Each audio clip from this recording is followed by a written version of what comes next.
What if Ukraine could destroy facilities that make gasoline, and somehow cause gasoline prices to drop as a result, at least in the West? It sounds like an American magical Christmas land, where Western consumers get to keep more money in their pockets and less money funnels into the Russian war machine. Well, today, I am here to tell you that this is theoretically possible, but that the assumptions required to get there are going to be hard to come by. Okay, some basics. There are 3 steps in the gas consumption process. First, crude oil gets pumped out of the ground. There is not much you can do with the raw liquid, though, so the next step is to send barrels of the black gold to refineries. There, the crude oil undergoes a series of treatments to produce a variety of output products, including gasoline. That is what end consumers put into their vehicles, thereby completing this chain. Now, the reason that the opening premise sounded like magical Christmas land is due to the basic laws of supply and demand. Under perfect market conditions, crude goes to refineries, and gasoline goes to consumers in an efficient equilibrium. But if one of those refineries stops producing gasoline, then it is going to stop accepting crude. It would be convenient if that crude could just be rerouted to another refinery, which could then supply the existing gasoline consumers. But, as we will discuss later, extra refinery capacity like this does not really exist. Thus, if one of the refineries were to be destroyed, this crude has nowhere to go, and thus this gasoline never gets produced. What happens next is a main point of concern within Washington right now. The core problem is that you have less fuel going to the same number of consumers. The consumers therefore compete with each other on price, causing that price to increase until one of them decides not to buy. Based on the most scientific poll ever conducted, it appears that viewers of this channel by and large believe this to be the prevailing consequence on American gas prices, if refineries get destroyed. Even a good portion of the neutral choice voters seem to think that the price will go up, but not by enough to be noticeable. Still, the 5% of dissenters are vocal, especially in the comments section from my last video about the refinery campaign, so it is worth taking a deeper dive into what exactly is going on here. With that, how might we be able to break from the standard supply and demand economics? Well, we do not quite have a globalized oil market anymore, fully responsive to those forces. Ever since the invasion of Ukraine, we have had a Russian market and a global market, with various ways to cross over that we will return to later. I am not drawing this to scale, but Russia has disproportionately more crude production compared to the rest of the world, and disproportionately less refining capacity, and further disproportionately fewer consumers. For clarity, as we go through the many possible situations, I will track what happens to the prices of both crude oil and gasoline. These often just get lumped together as oil prices, a crime that, truth be told, I am often guilty of. Now, that shorthanding is fine under most circumstances, because those prices usually increase or decrease together. But that label is imprecise, and we are going to see how their prices can break apart in a moment. The important thing to remember, though, is that the Biden administration primarily cares about gas prices, not what refineries are paying for crude. That is because gasoline prices are the things that Western voters actually pay, and it is the point of public concern in the White House regarding inflation and keeping the European coalition together. Privately, high gas prices are also what the Biden administration fears come November, namely that voters will turn against the president because of them. Oh, and also for this exercise, I am going to make life simple for us by leaving out transaction costs, vertical monopolies, and any sort of collusion between firms. Rather, we will just look at a purely competitive market. Okay, let's imagine a world where sanctions have created a gasoline barrier between Russia and the outside world. Thus, whatever gasoline is produced in Russia stays in Russia, and whatever gasoline is produced outside of Russia stays outside of Russia. Then Ukraine destroys a Russian refinery. What happens next? Well, an obvious problem arises for Russian crude producers. Although only gasoline is restricted for the moment, that is still a concern for specifically this crude producer, because it used to send its barrels of oil there. The upshot here is that it can easily send its crude abroad instead. We will assume for the time being that the non-Russian refineries have the capacity to take on that extra crude. This leads to a saturation of both crude and then later gasoline on the right of the divide. As a result, prices of both decline. In turn, the West shoots the moon in this scenario. Russia loses income from the destroyed refineries, but somehow the West does not end up worse off. Instead, it forces the fuel into Western markets, which ends up making American consumers better off. Americans can have their cake and eat it too. However, this outcome breaks down if any of the three assumptions is violated. First, if there is no slack in the non-Russian refineries, then the influx of crude does nothing for the final gasoline price. That is because these refineries were already producing as much gas as was mechanically possible beforehand. Instead, the refineries get rich. All of the extra crude on the market lowers the input price, which allows them to pocket the extra money, not the consumers. Now, is there spare utilization available? That is hard to know. The U.S. Energy Information Administration tracks domestic utilization data, and right now, we are about at the historical average. Specifically, utilization in May 2024 ranged from 88.1% to 89.5%. That may sound like there is a spare 10% to work with, but unfortunately, that is not how refineries operate. Utilization is never at 100%, because the facilities also need to undergo routine maintenance. It also does not help that they tend to be built on the coast to increase import efficiency, but that coastlines disproportionately suffer natural disasters.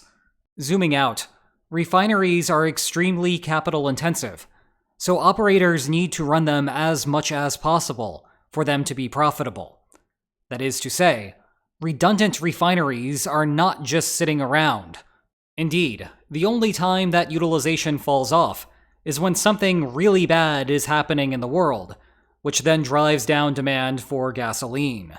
To the contrary, the underlying concern in the energy industry is a shortage of refineries, largely because they are just not being built anymore. Why not? Well, a big part is due to the expectation that green energy might make them unprofitable in a decade or two. And remember, capital-intensive industries need a long time horizon for the business model to work out.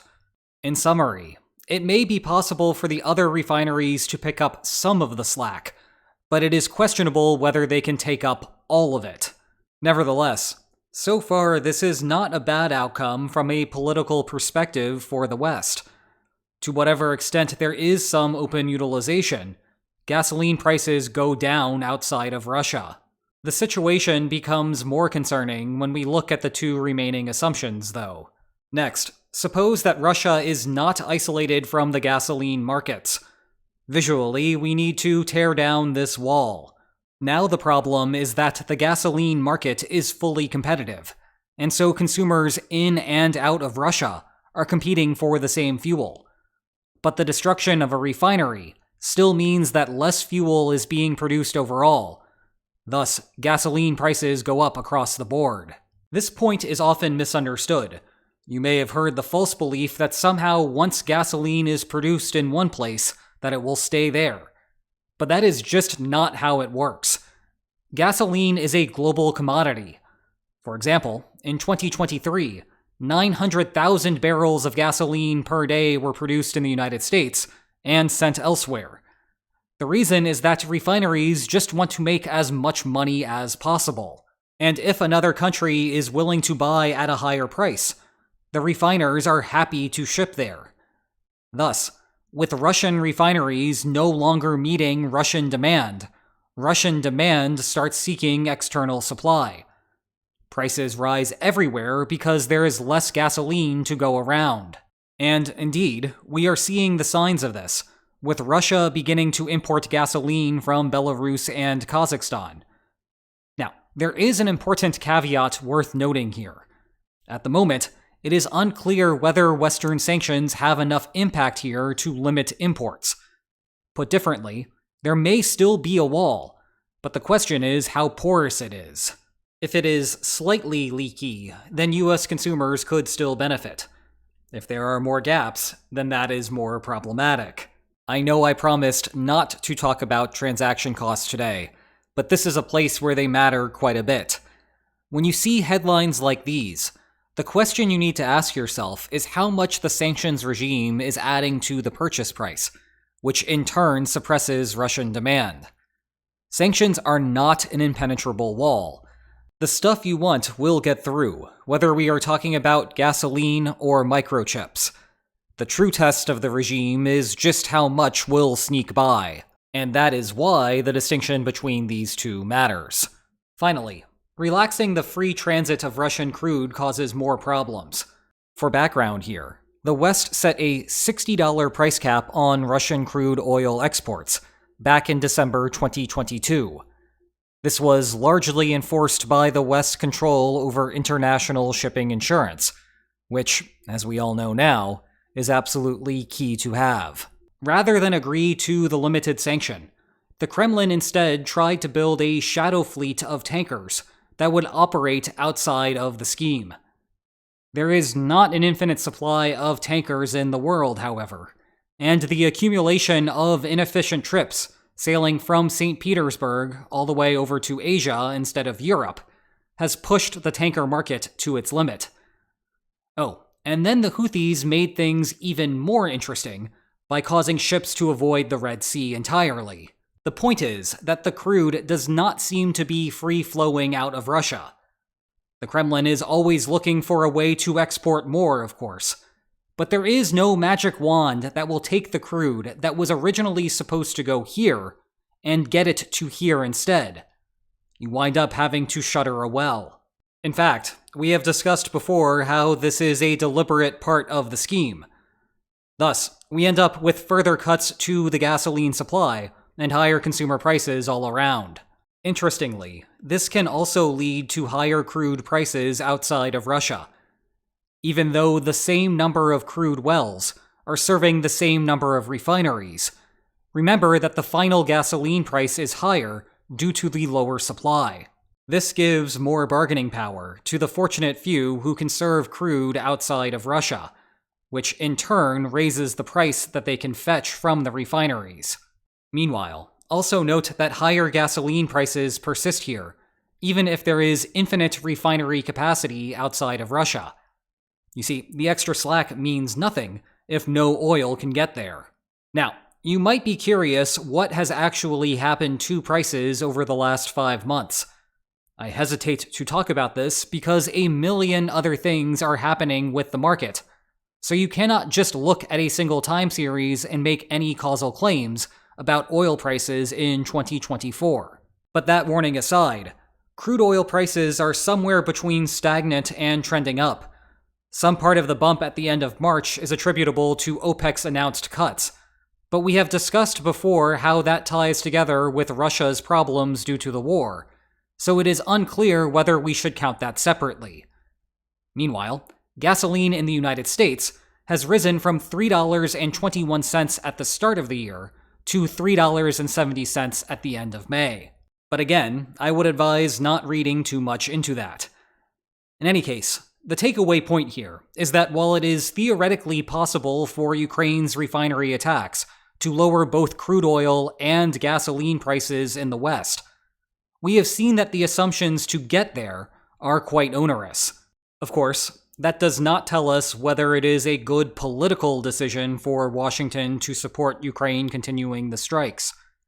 An answer there requires a value judgment of how much someone is willing to pay to coerce Russia, an expectation on whether it will cause the European Union to start to get cold feet, and an intelligence assessment of just how much pain it is inflicting on the Kremlin.